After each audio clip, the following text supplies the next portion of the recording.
좌표 평면에 자기장 영역 1, 2, 3가 있어. 1은 튀어나오는 삐제로, 3는 들어가는 삐제로 이렇게 크기와 방향이 주어졌는데 영역 2는 아무것도 주어지지 않았어. 이걸 맞춰야 하는 게 첫 번째, 보기 기억이야. 근데 얘도 사실 튀 아니면 들이거든. 문제에서 나와 있는 조건에 맞게 튀인지 들인지 판단하면 되는 거야. 자, 2D짜리의 정사각형이 도선이 있고 여기 맨 앞쪽을 P라고 했어. 얘가 X축을 0부터 6D까지 쭉 움직이나 봐. 그때 이 P가 D를 지날 때랑 3D를 지날 때 뭔가 힌트가 있거든. 그래서 얘를 일단 T로 가정해두고 D를 지날 때와 3D를 지날 때 이 조건에 맞는지 한번 살펴볼게. 만약 틀렸다면 들로 고치면 되는 거야. 자, P가 D를 지날 때를 보자. 그러면 딱 요 상황일 텐데 멈춰 있는 게 아니라 이 P가 D점에서 조금 전에 있다가 조금 옆으로 움직일 때, 즉 0.9D에 있다가 1.1D로 가는 그 움직이는 순간의 상황을 상상하고 대답하면 돼. 자, 이때 파이의 변화에 의해서 전류의 방향이 결정될 텐데 그럼 얼마나의 파이의 변화가 있나 보자. 일단 이 사각도선의 왼쪽은 파이가 없는 쪽이니까 전혀 변화가 없고, 자, 요 부분과 요 부분, 자, 자기장 영역 1 부분의 이 4분의 1 영역과 2 부분의 4분의 1 영역에서 파이의 변화가 생길 거야. 자, 원 영역에서 무슨 변화가 생기냐? 튀어나오는 자기장이 증가하지. 얘가 점점 오른쪽으로 가니까 원 영역에 튀어나오는 자기장이 증가한다. 근데 이 사각도선은 원 영역의 변화만 맞이하는 게 아니지, 투 영역도 변화를 느끼지. 근데 투 영역을 우리가 튀어나온다라고 가정했으니까 두 번째 투 영역에 튀어나오는 자기장도 증가해. 그렇다면 얘는 변화를 싫어하니까 이런 변화를 막기 위한 방향의 자기장을 형성하고 전류를 흘려보낼 거야. 자, 튀어나오는 게 증가해. 이걸 막으려면은 들어가는 자기장을 만들고 싶어 할 거고, 또 튀어나오는 게 증가해. 그럼 들어가는 자기장을 만들고 싶어 해서 최종적으로 이 사각도선이 D를 지날 때는 얘와 얘 합쳐진 총 들어가는 자기장을 만들고 싶어 하는 방향으로 유도전류가 생길 거야.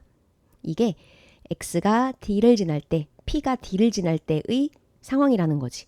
같은 방식으로 X가 3D를 지날 때도 해볼게. 3D를 지날 땐 여기를 지난다는 거거든. 요 P라는 지점이 2.9D에서 3.1D로 가는 모습을 상상해봐. 그때 이 사각도선의 요 맨 윗부분, 전체의 2분의 1인 요 윗부분은 아무리 움직여도 그냥 자기장 영역 2를 계속 지나고 있기 때문에 변화가 없어. 여기는 이제 안 봐도 돼. 그럼 아랫부분, 여기 원 영역의 4분의 1 부분과 2 영역의 4분의 1 부분은 오른쪽으로 움직이면서 영역이 변화하게 되잖아. 그 부분을 체크해 주자는 거야. 파이의 변화. 일단 원 영역은 튀어나오는 애인데 이 사각도선이 오른쪽으로 가면서 튀어나온 애가 줄어들어. 근데 투 영역은 오른쪽으로 가면서 늘어나지. 투 영역을 튀어나오는 걸로 가정했기 때문에 튀어나오는 게 늘어나. 그러면 여기에 맞춰서 원래 상태를 유지하고 싶어 하니까 튀어나오는 게 줄어들면은 여전히 튀어나오고 싶어 하는 자기장을 이 사각도선은 만들 거고, 튀어나오는 게 증가해. 이 변화 싫으니까 들어가는 자기장을 만들려고 할 거야. 그러면 한 번은 한 번은 들의 자기장을 만들고 싶으니까 전류는 이게 상쇄돼서 전류가 안 흐를까? 물론 그럴 수도 있겠지만 문제에서 뭐라 그랬냐? D를 지날 때랑 3D를 지날 때랑 서로 유도전류가 반대로 흐른대. 근데 D에서는 확실히 들 자기장이 생기는 게 확정이 돼서 요 방향의 자기장을 만들도록 전류가 흐르겠지만 얘는 그 반대 방향이어야 되니까 튀어나오는 자기장을 만드는 방향으로 전류가 흐를 거란 얘기지. 반대여야 된다고 문제 조건에 나왔으니까. 그러면 원영역과 투영역 중에 사실 여기 튀어나오는 자기장을 만들려는 그 변화가 더 커야 돼. T와 들 중에 T가 커야 돼. 즉 원영역의 자기장이 더 커야 된다는 거야. 원영역이 지금 B제로인데 투영역보다 원영역이 커야 된다라는 결론. 두 개 합쳐서 튀어야 되니까. 그러면 생각해봐. 원영역이 지금 투영역보다 크다는 결론에 이르렀어. 얘를 만약 10이라고 해보자. 물론 얘는 들어가는 10, 나오는 10이지만 둘 다 10, 10이라고 해보자. 근데 얘는 10에다가 더 같은 방향으로 더 추가되는 보강되는 느낌이야. 10 이상이 된다는 거지. 얘가 10이면 그게 더 추가되는 느낌이니까 11, 12, 13 이런 식의 전류의 크기가 생길 거라는 거야. 근데 얘는 자기장 원 영역이 10인데 얘는 그거와 반대 방향이잖아. 보강이 아니라 상쇄의 느낌이지.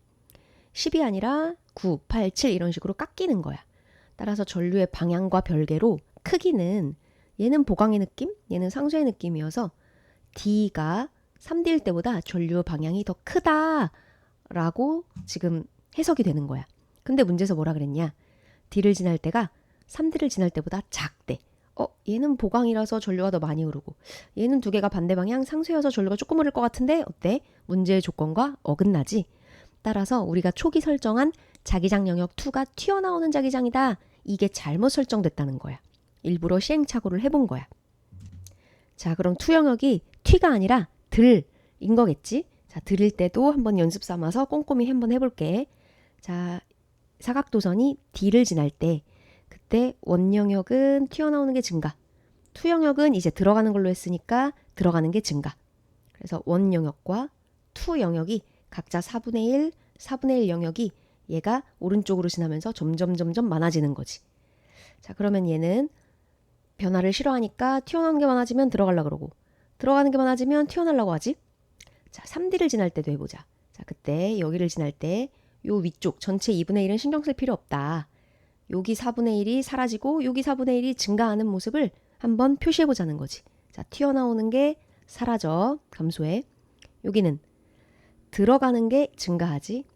그러면 본래 상태를 유지하고 싶어 하니까 얘가 감소하면 유지하려고 오히려 튀어나오는 방향의 유도 전류를 만들려고 할 거고 들어가는 게 강해져? 그럼 그게 싫으니까 또 튀어나오려고 할 거야. 튀 해서 3D 지날 때는 튀어나오는 방향의 자기장을 만들고 싶어 하고 그러기 위해 그 방향의 유도 전류를 흐르겠지.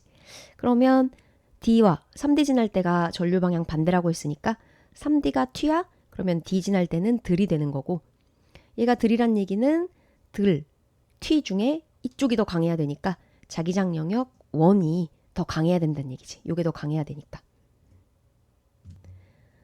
그러면 D를 지날 때는 들어갔다 튀어나왔다 얘가 상쇄의 개념이고 3D를 지날 때는 튀 하니까 이게 더 보강의 개념이라 둘 중에 어디가 더 전류가 많이 흐르냐라고 하면은 요 3D 쪽이 더 많이 흐른다라고 하면 되겠다. 그래서 문제 조건과 일치하지. D 지날 때가 3D 지날 때보다 작다라는 거. 그리고 크기도 지금 얘기해보면 자기장 영역 1은 튀어나오는 삐제로야. 3는 들어가는 삐제로야. 근데 2 영역은 얼마인지 모르지만 어쨌건 들어가는 거고 크기는 1과 2 중에 1이 더 커야만 되는 상황이니까 2는 뭐 극단적으로 0.1이라고 해볼까? 얘는 1, 0.1, 다시 1 뭐 이렇게 되는 상황이라는 거지. 방향은 들 이렇게. 문제 풀어볼게. 기억. 2에서 자기장의 방향은 수직으로 들어가는 0.1이다 라고 우리가 가정했지. 니은 3D 지날 때는 유도전류 방향은 물어봤다. 3D 지날 때는 최종적으로 튀어나오는 자기장을 만들고 싶어 한다 그랬어. 자, 얘 튀어나오는 자기장을 만들려면은 오른 나사 법칙에 오른 나사로 손을 대보면 여기서 튀어나오는 자기장을 만들고 싶어 한다는 얘기는 전류가 반시계 방향으로 흐른다는 거야. P 입장에서는 아래에서 위로, 즉 플러스 Y 방향으로 전류가 흐르는 게 맞겠지. 그래서 니은 정답. 디귿. 유도전류의 세기를 물어봐. 사실 방향 따지는 게 더 복잡하고 세기는 좀 더 간단하지. 누가 더 파이의 변화가 많은지만 찾으면 돼. D 지날 때랑 OD 지날 때를 비교하래. D 지날 때는 우리가 이미 분석해놨고 OD 지날 때는 여기 이 P라는 점이 4.9D에서 5.1D로 움직이는 순간의 상황을 상상해보면 되는 거야. 얘는 방향이 아니라 색이어서 조금 더 단순해. 왜냐면 지금 D를 지날 때는 원 영역과 투 영역의 4분의 1 변화, 4분의 1 변화, 각각 4분의 1씩 변화하는 상황이거든. 그래서 그 변화의 방향을 힘들게 찾았지. 근데 OD를 지날 때는 2에서 3로 가는데 이건 4분의 1의 수준이 아니야. 얘는 이게 전체 2분의 1 수준과 3의 2분의 1. 그러니까 얘는 변화 자체 크기가 파이의 변화의 면적이 더 크다는 거지. D 지날 때는 여기 4분의 1과 4분의 1 합쳐서 전체 2분의 1의 변화가 있었다면 2에서 3를 지나는 OD를 지날 때는 여기도 줄어들고 여기는 증가하면서 어쨌건 이 전체 면적이 모두 다 변화하는 거든. 따라서 세기를 비교하면 D 지날 때보다 OD를 지날 때가 훨씬 더 전류가 많이 흐를 거다라고 짐작할 수 있는 거야. D 지날 때가 OD 지날 때보다 작다 맞는 문장. 답은 기억 니은 디귿 5번입니다.